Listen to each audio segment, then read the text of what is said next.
There you go. Okay, the beauty of live streaming. Hello and welcome to Summit Live. My name is David Newmark. I am the president of Summit International Flooring. And one of the things that you will learn when we do this Summit Live program is anything and everything has happened already in the 13 weeks that we have been broadcasting. Today, we have a very special guest from SpaceODT, also known as SpaceODT. They are Daphne Binder and Teddy Kofman. They are the principals, and we will be introducing them shortly. But first, I'd like to welcome Alan Smith, our market development manager, sitting to my right, socially distant, even though you don't realize that. We are about 6 feet apart. And producing the show behind the board today is our national sales director, also producer extraordinaire, Mark Becker. Mark, thank you for being here. Alan, welcome again. Yeah, thanks, Dave. And before I forget, as always, my little pooch, our co-host, the real host of the show. The real host is Rocco. He's our saved dog, and he's with us every day in the office and on every show. We have a great guest. Let's welcome in Daphne and Teddy from SpaceODT. Hello, how are you? Hi. You Very hear us good. okay? Thank you. How are you guys? Thanks for having us today. Oh, thanks for being on. Yeah. Thanks for being on. We look forward to picking your brain a little bit about what's going on with your practice with the world that we know. And with that, first of all, most importantly, everybody healthy, I hope. Yes. So far, so good. Are you working in your space on a regular basis? Yes, we are. We've moved into our apartment in our co-living space, and that's where we've been since March, honestly. So we did change our space. We adapted what we could and as much as we could. So since it all started, we've been here. Well, it looks like a beautiful space. You've got a lovely backdrop. We're in a converted office in our headquarters in Whippany, New Jersey. It may look like a television studio, but it's really nothing more than, I'd say, about a 12 by 12 office space. Anyway, we welcome you, Alan. Yeah, well, I just thank you so much, Daphne and Teddy, for coming on. I love working with you guys.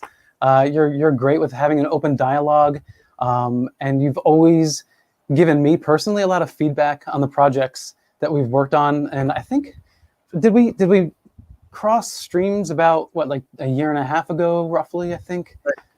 Yeah. And every once in a while, like, you get to meet people that you just love working with, and you two definitely are those people. So thank you. Thank you, Alan. We really appreciate it. Yeah, oh, go ahead. Well, we've been really enjoyed your insights as well. Yeah. We know we've thrown some tough challenges at you, especially about, not only aesthetic, but also about, really learning about the beautiful and healthy products that you guys offer and uniquely offer in the market. Yeah. So we really appreciate your patience with us as well. No, of course. I'm happy to do it. And David mentioned the size of the space and that this used to be an actual office space. And I think that's like the perfect segue into what you guys are doing and how you're thinking, in that you are approaching spaces and making use of them differently because of the pandemic era and moving forward. Can you talk a little bit more about how you're visualizing spaces now differently, and how your clients and for ourselves, we think about spaces differently? Right. Sure. Look, to be honest, the profession of architecture hasn't changed. It's an ancient profession and discipline. So the core principles are still the same. We are organizing space, and we make the space comfortable, safe to whoever is going to use it and for the public. So in that sense, nothing has changed. What did change is our clients, in a way, and we call them the new clients. However, they're not new per se, but they do notice things they haven't noticed previously. Such as what? So our new clients are more sensitive to details. They are spending more time at home. So they're seeing the house at different times of day. They're more sensitive to noise. They're more sensitive to their surroundings, to things that don't work well. Or if previously, one would spend 4 or 5 hours a day during the weekday, nowadays it's, the full 18 hours or as much as they sleep. So our clients are more aware now, they're more cautious, and they want things to be more precise for them when we design their spaces. Yeah, I think that's a really interesting point, that space that they always thought was just right, they're now using during different hours of the day and seeing it with new eyes. Exactly. Yeah, so do you have any examples of how a space has been altered or reimagined, or something that you're working on right now? Sure. We have a client that recently, and you might be watching, so hi there, that he told us, look, I'd like my living room to be like an Apple store. And we understood this as, yes, I want things to be in place, clear, in order, no clutter. Everything has to be and where it should be, and we don't want things that don't need to be there, essentially.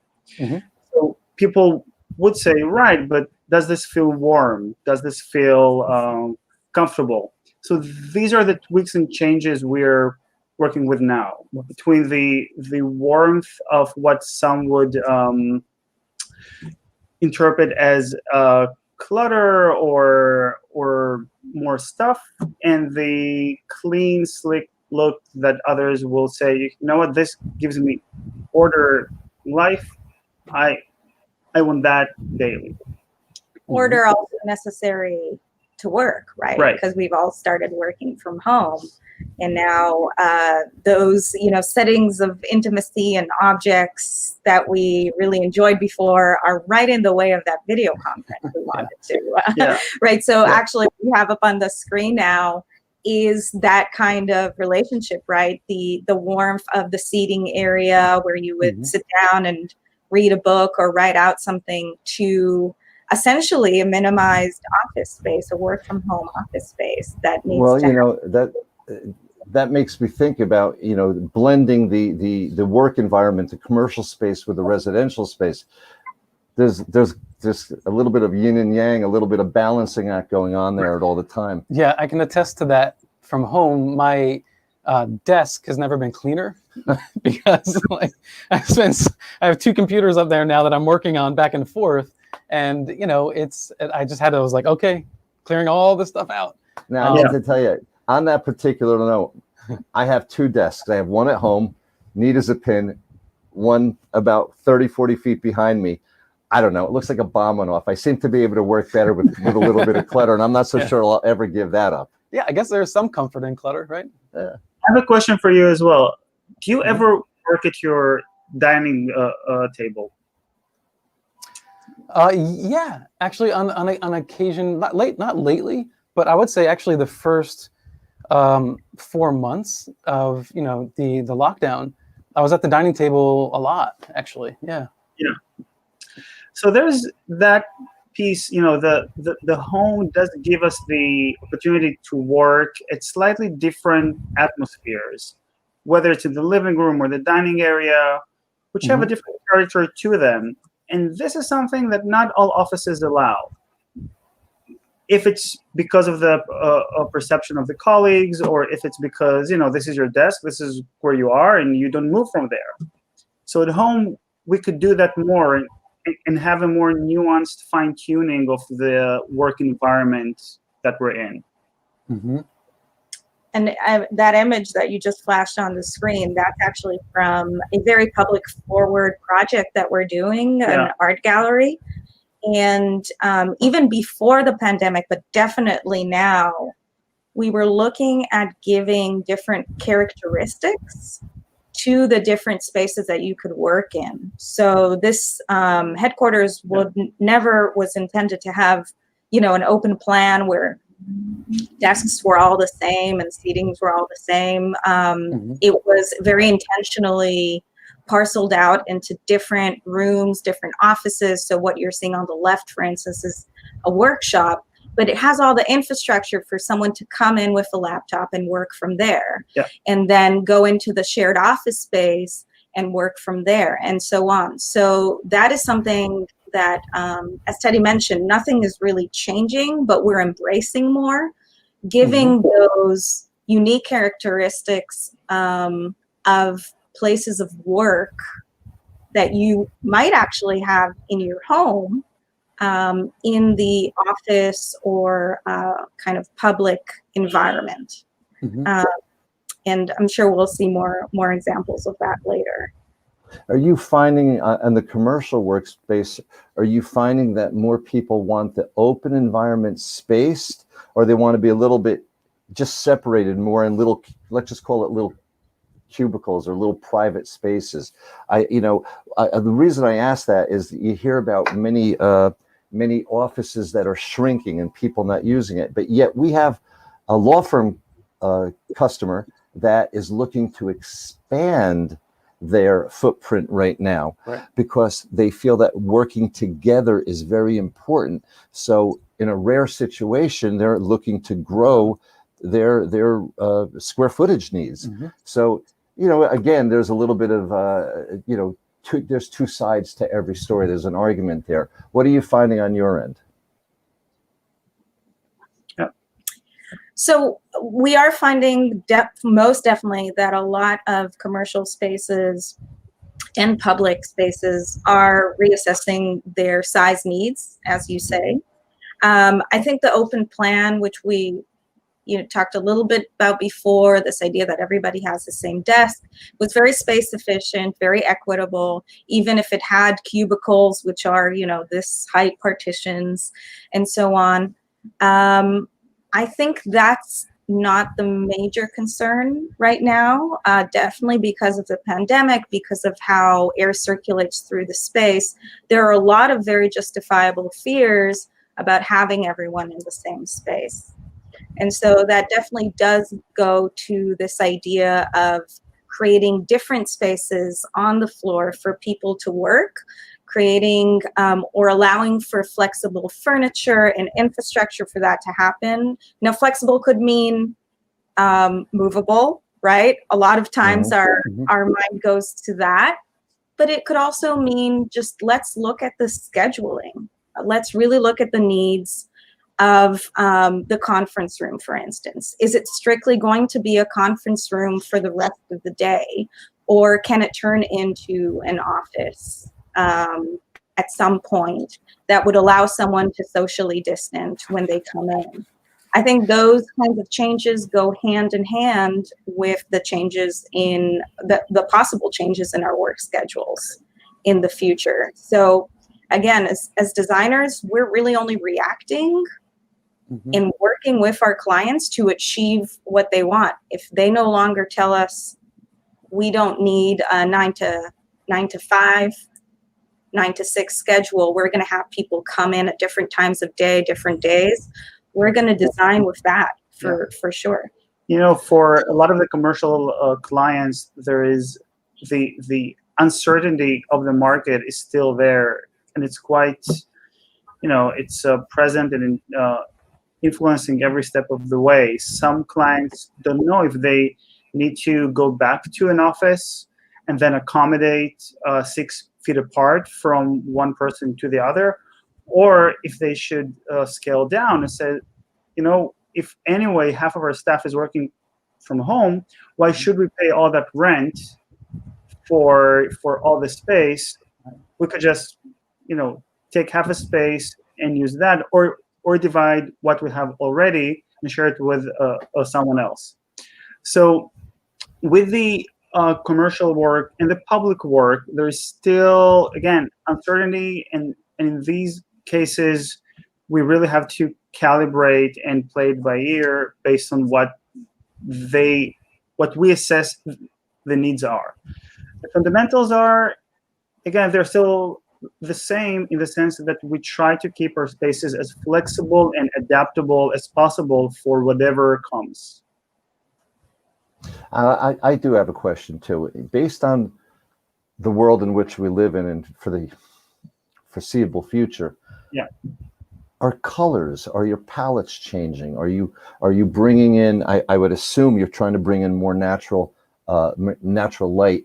I know we have an employee who's in the front of our office who's always, let's just simply say he's not used to having the daylight that he now does. He's very happy to be up by the window, as opposed to, you know, a closed environment. So about not just lighting, but what about color palettes? Are they changing in your world or in your design work? I mean, I definitely see that. We definitely see that in the residential sphere. Most of all, I think we're all in a moment where we are realizing, for some of us, you know, the limited amount of space we have to do many, many different things. And there's this need to create space for more space. You, I think, are experts at this in the sense that you have colors and patterns in your, for instance, carpets, right? That really allow your eye to be drawn in. So even what we're looking at on the screen, that gray is not a solid gray. It has a lot of variations. No, that's a Willingdon, I think, right? Yeah, that's is that Willington? I think so, or yeah. Actually, it's funny. I have a just I coincidentally. so conveniently have the a Willingdon carpet. Wrong There you camera. go. Wrong Right. camera. There you go. There you go. There you go. Yeah. So, Yeah, anyway, I think so we actually have a and- snapshot of some of Well, your, I'm ahead. sorry, Daphne. I didn't realize you were speaking at the time. You know, we're about color. We're about making the customer feel very comfortable, whether it's having a pink bedroom or in this case a burgundy. It just, you know, we're about color. But I guess my question was, are you using more colors more now than you had been to help comfort your clients? Did you find that you're using any certain color more often? So I don't think it's about the range of colors. I think it's about the pattern. I think it's about for instance, that's a carpet we're very familiar with. So that carpet has a way to create depth in the field. You're looking at it and it's not flat. Sometimes there are colors that might be solid colors, but they might let you in. It's very similar to painting, right? Yeah. The shadows they make or the colors that they combine in a certain way allow for depth, and that could be used on a carpet. It could sometimes be used for fabric wrap panels on a wall surface. So we are experimenting with that for sure. We are suggesting that to clients and projects. I think it's less about the range and it's more about the depth that it allows for your eye. Yeah, we personally love using color, you know, at the right scale, of course, in the mix. And we're constantly looking to work with products that allow that range and flexibility. And I think that's part of the bond that we have, that you can work with your product in so many ways. Yeah, I mean, I guess for me, I feel lucky to be part of this company because we represent multiple brands. So Right. I'm never bored. Like, you know, there's always something new and interesting, and there's so much variation, and I love that. You know, and speaking of carpet, I'm very, very biased, and I bring this up all the time. But when I work in a space that's quieter, I focus better. And so, you know, I always support carpet in that regard, or softer flooring. If it's a hybrid like Durwood, it's like a vinyl with 5mm rubber, right? It's hard, but it absorbs a little more sound. For me, that gives me some peace of mind. And I know that you had mentioned that was something that was always a debate, right? In the layouts of office spaces. Like, some people work work well in kinetic energy and that sort of thing, and other people work better where it's more calm. And so how do you can you actually approach the same space and meet the needs of those different types of personalities? Well, that's exactly, the kind of act of balancing that we're working with. When we try to provide our clients with various spaces to work with different character and different atmosphere, that the sound absorption versus the white noise in the background, these are part of the tools that we're working with, right? Mm-hmm. So in providing flexible spaces, yes, there are spaces that are consciously more quiet and more isolated in that sense, and spaces that are more central and have more activity that one could see. And you're right, some people do need the background noise to concentrate. Others cannot. Mm-hmm. So I cannot. I can't even sleep. If the TV's on, I can't sleep. So let's make it perfectly clear. I need silence. Yeah, so we're similar on that. Yeah. So this is a great image, actually, right. Because it shows a small office we have in one of our latest projects, and it has a carpet, and it also has this beautiful lamp, this beautiful pendant that is actually made out of acoustic material, right? And that's going to go right above a small seating area. So that space, for example, is a space that we had to adapt. And that space did not have any materials that would absorb sound. So we really thought, okay, if the outside is concrete floor, this is where the noise is, and the inside has the carpet and the pendant, which will absorb sound. With the shades, that would create a more kind of isolated environment to work in. Right. And if you notice that, the doors are made out of glass, and the glass is really allows for light to enter into the room. It's frosted glass, so it might be a little difficult to see in the image. Mm-hmm. It allows light to travel into the room, and it also means that when someone has a door closed, they don't feel isolated. And that's something really, I think, really important that we talk about a lot, especially after the pandemic. If you're socially distant in the office, how do you not feel isolated? Right. So we have to balance the very justifiably important sense of acoustics that you mentioned before, Alan, to the use of transparent or translucent material that is usually hard material, right? It's usually glass, that actually reverberates sounds and makes working a little difficult. Yes. So again, this image is also for this flexible space that we're designing for a client of ours, a very special one, Hal Arts, and they do amazing work in the East Village. And the range of needs that they have is quite varied, from a library and a reading room and a study area to an exhibition space to a private office to run their whole operation. So going back to the question of carpet and color, we use the color, the texture, and the patterns in every room differently to allow for the staff to choose where they want to work, what would be the experience in each space, and let them choose what they want to use and when they want to use it.